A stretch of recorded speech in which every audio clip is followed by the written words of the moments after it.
আসসালামু আলাইকুম। আজ 21শে ফেব্রুয়ারি আন্তর্জাতিক মাতৃভাষা দিবস। শিশুরা শহীদদের প্রতি শ্রদ্ধা জানানোর জন্য সকাল সকাল ফুল নিয়ে এসেছে শহীদ মিনারে ফুল দেবার জন্য। দেখুন সবাই কত সুন্দর সুন্দর ফুল নিয়ে এসেছে। অনেক সকালে সবাই ফুল নিয়ে হাজির হয়েছে।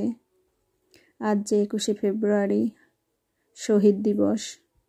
আজকের এই দিনে সালাম, বরকত, রফিক, জব্বার সহ নাম না জানা আরও অনেক শহীদেরা তাদের জীবন দিয়েছে আমাদের এই মাতৃভাষার জন্য।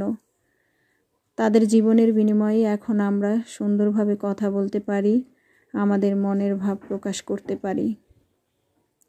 তাদেরও তো বাবা ছিল, মা ছিল, দাদা দাদি নানি ছিল।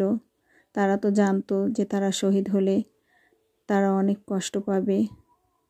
তারপরেও সব কিছু ভুলে, সব কিছু ত্যাগ করে তারা শুধু আমাদের এই মুখের ভাষা রক্ষার জন্য শহীদ হয়েছিল।